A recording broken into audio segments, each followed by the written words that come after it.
Bismillahirrahmanirrahim. Today's topic is a real cybercrime that occurred in Finland involving a Vastaamo center, a psychotherapy center that held highly personal and sensitive data. The parties involved in this cybercrime were the Republic of Finland and the hacker Aleksandr Kivimäki. We will discuss the details of this crime later on.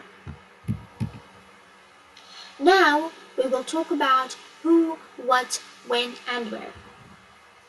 The target was Vastaamo, a psychotherapy center in Finland with 25 clinics. The offender, attacker or hacker, was called Aleksandr Kivimäki, who also used nicknames such as Ransom Man and Zika.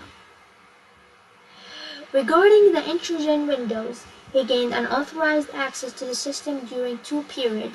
The first one was in November 2018 and the second one was in March 2019. The gap between these two periods reflects a lack of monitoring and security in the center's system. Regarding the public disclosure, the attacker began demanding money on October 21st, 2020. As for the compromised record, approximately 33,000 patient therapy records were compromised. He was arrested in France in 2023 and extradited to Finland on February 24, 2023. The trial took place at the Länsi-Uusimaa District Court.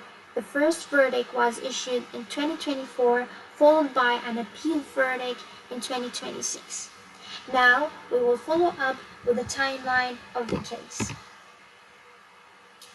Timeline from breach to final sentence. In 2018-2019, the database was breached twice, compromising approximately 33,000 records. In October 2020, the extortion began and the breach was made public. The attacker first demanded money from the facility itself and then began demanding money from individual patients.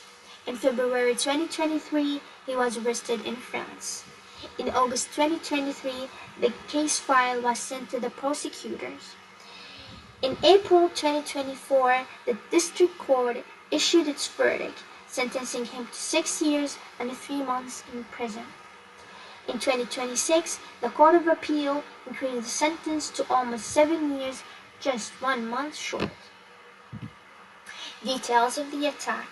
The data breach turned into mass extortion. First, intrusion. The attacker gained unauthorized access to the Vastaamo patient database due to a lack of security. The patient information was stored unencrypted and without pseudonymization. Pseudonymization means hiding the direct identity of the patients by replacing identifying information with pseudonyms. Exfiltration. The attacker copied the full record of approximately 33,000 patients during two separate intrusions in November 2018 and March 2019. Corporate extortion. The attacker first demanded money from the facility itself. He demanded 450,000 euro from Vastaamo, that equivalent to 40 Bitcoin as ransom. Then he started demanding money from individual patients, asking each patient to pay approximately 200 to 240 euro each in Bitcoin. Again, we will talk about the numbers. 40 Bitcoin he demanded from Vastaamo. 33,000 patient record was compromised. He demanded per patient for almost 200 to 240 euro. Now, let's look at the charges against the attacker. The first charge is aggravated extortion completed. The attacker successfully demanded and obtained money from 20 patients using the personal record he had stolen from the medical center. The second charge is aggravated invasive or privacy. The attacker seriously violated the privacy of approximately 10,000 patients by accessing and exposing their personal and medical information. He also attempted to extort approximately 21,000 patients, demanding money from them in exchange for not publishing their information. Now, we will talk about the agency involved and the key numbers. The Finnish National Bureau of Investigation (NPI) led the investigation, with Europol providing international coordination and the French police arresting the suspect near Paris.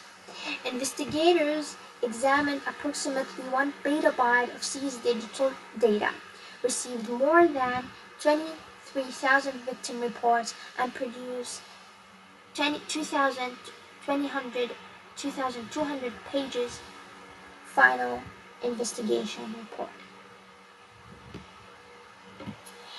Investigation tools.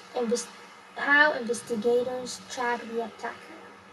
First, blockchain and crypto forensics were used to trace the Bitcoin ransom payment made by the 20 patients. Investigators followed the transaction as the attacker converted the funds between Bitcoin and Monero, attempting to launder the money. Second, exchange KYC records from Binance helped investigators identify the account holder and link the suspect's identity to the cryptocurrency wallet. Third, through digital forensics imaging, investigators created copies of the 1 petabyte of seized servers and devices and analyzed the copy without alerting the original data.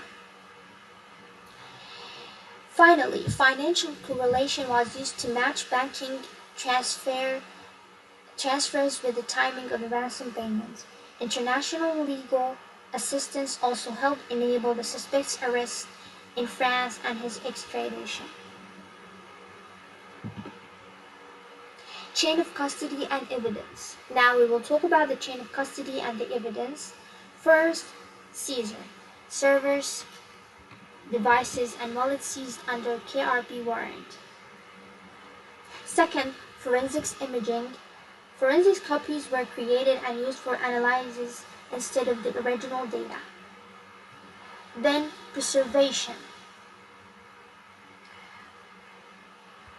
Cryptographic hashes were generated for the forensics images to prove data integrity from seizure to trail. Then, documentation. Every access, transfer, analysis step was documented and logged in the chain of custody record of each exhibit. Then, cross-border transfer. The evidence and the suspect were transferred from French to Finnish custody under former extradition procedures.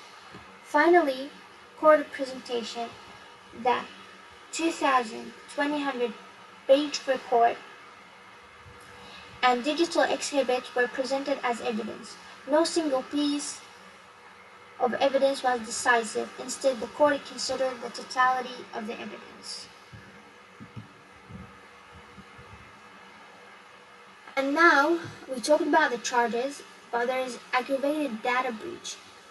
The data breach for the facility itself, which is the Vastaamo Psychotherapy Center.